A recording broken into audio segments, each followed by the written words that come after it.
Halo, perkenalkan nama saya Ika Setiadi Radityawan. Di sini saya akan menjelaskan tutorial cara pengoperasian Tesla SCADA. Jadi langkah pertama, buka dulu Tesla SCADA IDE-nya, mungkin ada di desktop maupun bisa dicari di pencarian di sini. Yap. Setelah itu, jika semua kontrol, monitoring, dan screen yang kalian sudah buat sebelumnya di Tesla SCADA IDE sudah kalian rencanakan,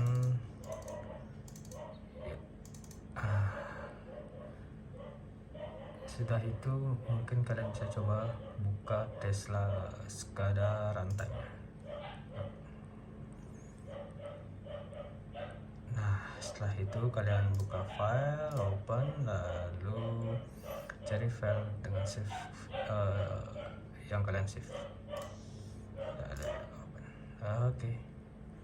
Nah, setelah itu untuk cara pengoperasiannya tinggal klik button play ini. Yap. Ya, di mana simulasi kontrol sudah berjalan. Di sini saya mensimulasikan penerangan lampu garden, ya, yang dimana penerangannya itu mungkin ngacak ya bisa jadi karena garden kan mengikuti spek bangunannya. Oke, lanjut, kita cek di control screen. Nah, di sini ada selektor auto dan manual. Jika manual, di sini bisa kalian putar selektor switch ke arah on. Nah, di sini si lampunya ini dengan line A atau area A yang dibuat itu akan menyala. Tetapi jika di auto, nah di sini ada perintah tag lampu di on, kita oke ya. Nah, di sini akan on semua deh. Karena kenapa? Di sini saya menggunakan sensor LDR. Nah, jadi mari kita lihat. Ini. Iya, jadi sensornya ini saya setting sangat sensitif sekali ya. Jadi si sensor ini bekerja berdasarkan intensitas cahaya yang diterima di bagian ujungnya ini. Mungkin bisa kalian lihat ya. Yap. Ini tempatnya settingnya, ini selektor untuk settingnya. Nah, jadi saya mensimulasikan si lampu garden, simulasi lampu garden ini menggunakan beberapa port, menggunakan Arduino Uno, sensor arus tegangan, dan sensor suhu dan kelembaban. Ya, yang saya rancang dan rakit sendiri, baru belajar sih ya, coba-coba. Iya, mari kita lihat. Ya, masih agak berantakan ya kabel-kabelnya.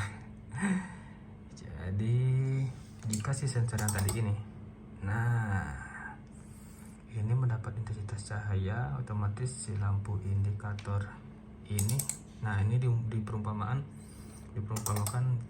lampu di gardennya. Jadi ini area A, B, C, dan D. Terus ini jika dia off, lampu indikator ini akan menyala. Ini lampu indikator ini berada di ruangan ya, di ruang kontrol. Ini lampu ini berada di area. Baik. Jika ini saya berikan cahaya ya, dia akan off. Dia akan off karena si sensor ini menerima kalau sudah pagi atau di luar tuh masih udah terang gitu. Tapi jika sudah malam, ini coba saya tutup ya, jadi si lampu indikator itu yang berada di dalam ruangan yang saya sebut tadi itu akan menyala, dan lampu di area juga akan menyala. Nah, oke. Untuk konektornya nanti di sini karena ini 220, saya menggunakan relay yang terkoneksi ke Arduino Uno. Lalu menggunakan sensor suhu kelembaban untuk mensensor suhu dan kelembaban di area tempat pemasangan si sensor LDR-nya ini. Agar kenapa? Agar nantinya jika terjadi suhu yang terlalu ekstrim atau gimana, kita bisa mengontrolnya agar benda-benda maupun beban yang ada di lapangan itu tetap terjaga dengan aman. Oke, lalu menggunakan sensor arus dan tegangan untuk mengetahui arus dan tegangan dari si bebannya itu sendiri. Nanti kita lihat di monitoring ya lagi. Oke, kita balik lagi ke monitoring ini. Jadi masih hidup ya lampunya. Jadi diindikasikan di area itu masih gelap. Ya, oke. Ini kita oke aja. Nah, lalu kita bisa melihat di sini lampu area A sudah menyala, area B sudah menyala, area C, begitupun area D sudah menyala.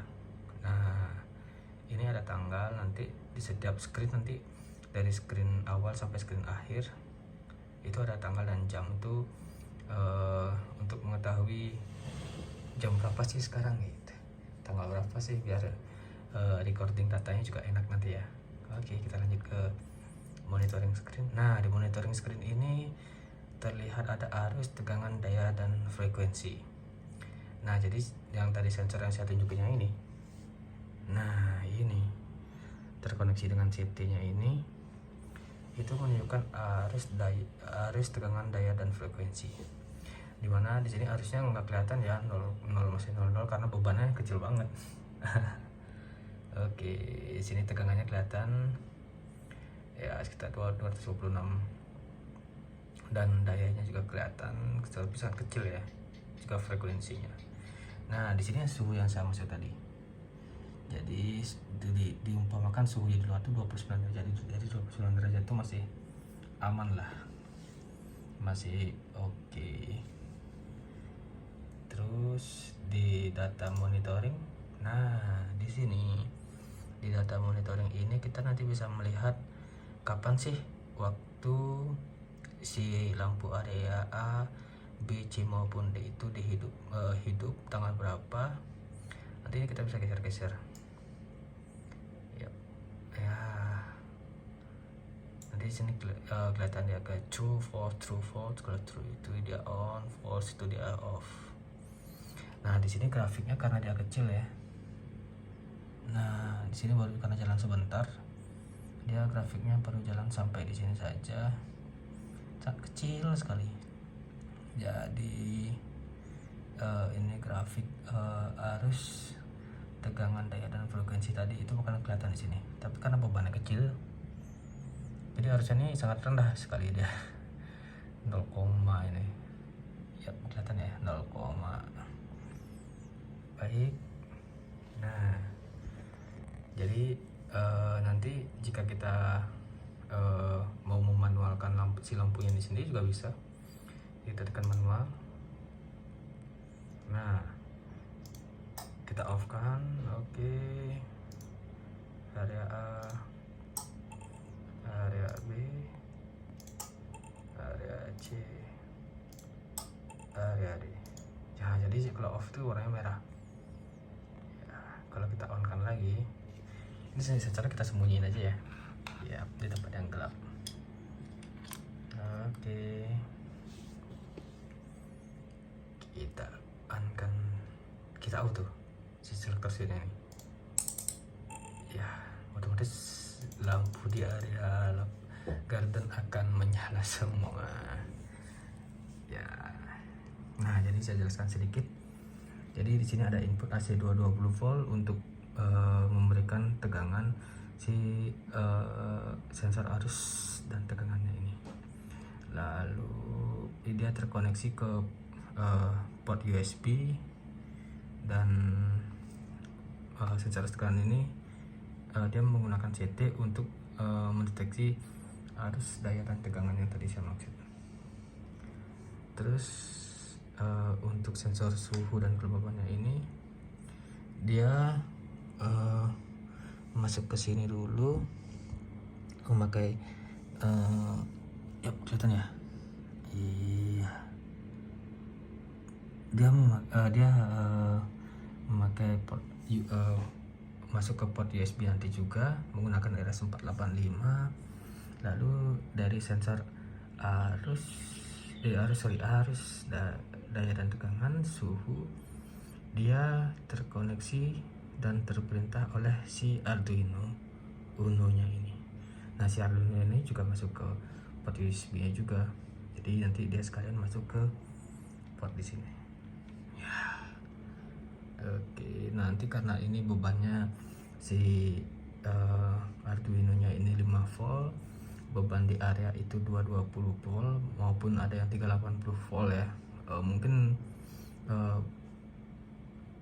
dengan beban besar itu maka 380 volt. Jadi kita menganalisanya menggunakan relay. Nah, jadi si relaynya ini dengan coil 5 volt itu dia ada COM, NC dan NO. Nah, itu. Jadi ini hanya simulatornya aja ya. Ini untuk lampunya yang LED kecil-kecil ini nanti akan tersimpan di dalam ruangan untuk mengetahui lampu di areanya itu sendiri sudah hidup maupun belum hidup.